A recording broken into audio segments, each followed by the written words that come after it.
आज के युग में कहा जाता है लड़की लड़का एक बराबर है। अच्छा बताओ, एक बराबर हैं? बोलो, हैं? ना एक बराबर कभी थे, ना एक बराबर कभी हैं, ना एक बराबर कभी हो सकते हैं। किसी के कहने से क्या है? स्त्री और पुरुष एक बराबर कभी नहीं हो सकते। अच्छा, दोनों में बड़ा कौन है, स्त्री और पुरुष में? कौन? ये मैया कह रही है 9। तुम कहां के नहीं आई है? 9 ना? कितने हाथ होते हैं? अष्टभुजाधारी। दुर्गा मैया के 8 हाथ इसलिए होते हैं क्योंकि नारी के रूप 4 होते हैं। स्त्रियों के कितने रूप होते हैं?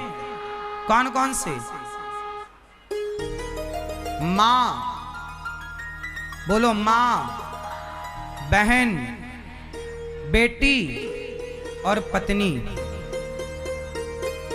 मां, बहन, बेटी, कितने हो गए?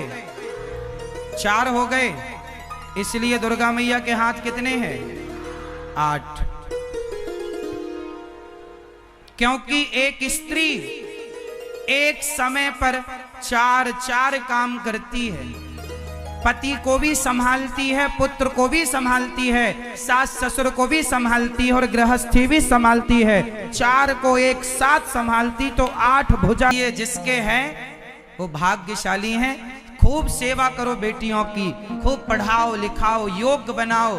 और बेटियों की आपकी भी जिम्मेदारी है कि अपने माँ बाप का दिल ना तोड़ा करो। जब तुम किसी लड़के के साथ भाग जाती हो ना, तब बेटियों पर से विश्वास माँ बाप का उठ जाता है कि आज उसकी बेटी भाग गई, कल हमारी ना चली जाए। इसलिए वरना बेटियां तो बेटियां होती हैं, क्या करती? बेटा नहीं है तो बेटी कर सकती। माँ बाप का श्राद्ध, तर्पण, पिंडदान सिर्फ गया जी में। तो ये बेटियां, इसलिए एक लड़की ने मेरे से कहा कि महाराज हमारे माँ बाप बड़ा पक्षपात करते हैं। हमारा भाई रात के 10 बजे आता है तो कोई कहना सुनना नहीं होता किसी का, पर मैं जरा 10 मिनट लेट हो जाऊं तो मेरी मम्मी मेरे पापा मेरे ऊपर इतना दबाव बनाते हैं। कहाँ चली गई थी, कहाँ थी, बड़ा परेशान करते हैं। मम्मी तो मार भी लगा देती है कई बार। बेटी बड़ी दुखी हो गई, मेरे माँ बाप बड़ा पक्षपात करते हैं। मेरा भाई लड़कों का कोई बोल बाला नहीं है कि कभी भी आए कभी भी जाएं। उनका तो घर में बड़ा रुतबा है, बेटा है, हम बेटियों को दबा के रखा जाता है। महाराज जी ऐसा क्यों? वो एक लड़की ने मेरे से पूछा था तो मैंने उसको समझाया। मैंने कहा बेटा, लड़के का बिगड़ेगा तो कितना बिगड़ेगा? सरिया की दुकान में सरिया में जंग लगेगी तो लोहा कम कीमत का जाएगा तो कम कितना होगा? जंग लगा सरिया बिकेगा तो कितना कम बिकेगा? रुपए 2 रुपए कम बिकेगा, 10 रुपए कम बिकेगा, और क्या होगा? सरिया की दुकान में सरिया दुकान के बाहर होता है, जबकि हीरे की दुकान में हीरा दुकान के भीतर, तिजोरी के भीतर लाल सी डब्बी में होता है। मैंने कहा हीरा छोटा होता है, उसे दुकान के भीतर रखा जाता है। बेटी जो होती है ना, बेटा सरिया की तरह होता है, किसकी कीमत कम होगी तो कितना कम होगी, है ना?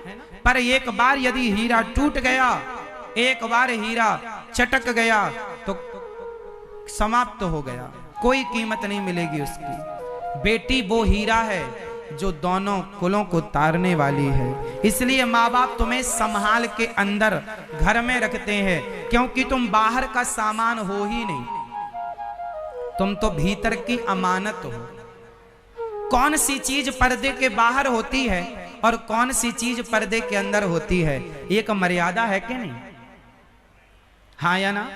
हमारा शरीर देखो, हम लोग कपड़ा पहनते हैं तो हमारे शरीर के कुछ अंग कपड़ों के अंदर होते हैं, पर शरीर के कुछ अंग कपड़ों के बाहर होते हैं। जैसे नाक, जैसे नाक कौन ढकता?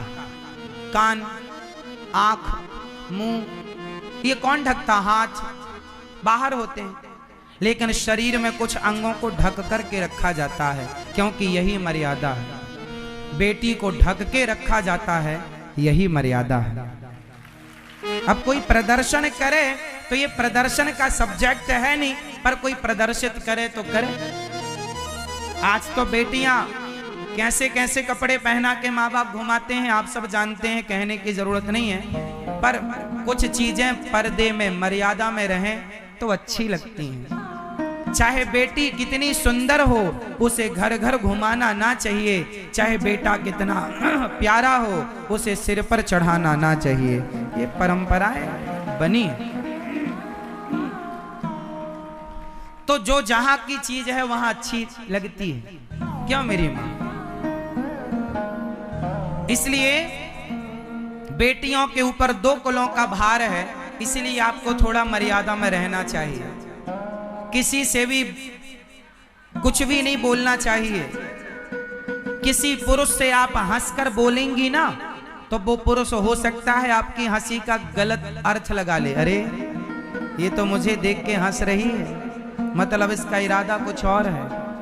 आप भले उसके भाई मानकर उसकी तरफ देखकर मुस्कुराओ, पर सामने वाला आपकी हंसी का गलत अर्थ लगा के कल आपके तरफ कुछ भी कह सकता है। इसलिए बेटियों को अपनी हर मर्यादा में रहना चाहिए। जगह गलत हो तो हंसना भी नहीं है। द्रौपदी ने गलत जगह पर हंसी तो महाभारत खड़ा हो गया। हंसने कहां हंसना है, कहां नहीं हंसना, कहां उठना है, कहां बैठना है, किससे बोलना और किससे नहीं बोलना। हमारे देश में हाथ मिलाने की परंपरा नहीं रही, खासकर लड़कियां हाथ मिलाने की परंपरा तो नहीं। किसी भी बहाने कोई तुम्हें छू सकता है, ऐसा हमारे यहां नहीं था। बेटियों को कोई किसी भी बहाने नहीं छू सकता। अब आप कहें महाराज जी छूने से क्या होता है? क्यों नहीं होता? बिजली के तार को छू के दिखाओ क्या होता है। छूने से कुछ नहीं होता, तो बिजली के तार को छू लो, पता लगेगा क्या होता है क्या नहीं होता। जैसे बिजली के तार में करंट होता है, उसी तरह स्त्री में भी करंट होता है और पुरुष में भी करंट होता है। और यदि ये जवानी में किसी ने एक दूसरे को छू लिया तो ये करंट दुष्कर्म बन जाता है, ये करंट वासना बन जाती है। इसलिए हमारे शास्त्रों ने, हमारे ऋषि मुनियों ने और हमारी भारतीय परंपरा ने एक मर्यादा बना रखी है कि आपकी मर्यादा ये है, आपकी मर्यादा ये है। हाँ या ना? ठीक। तो पत्नी को चाहिए कि पति की सेवा करे और पति को चाहिए कि नारी का सम्मान आदर करे। यत्र नार्यस्तु पूज्यन्ते रमन्ते तत्र देवता। जिस घर में नारी का आदर सम्मान सत्कार होता है, उस घर में देवी देवताओं का वास होता है।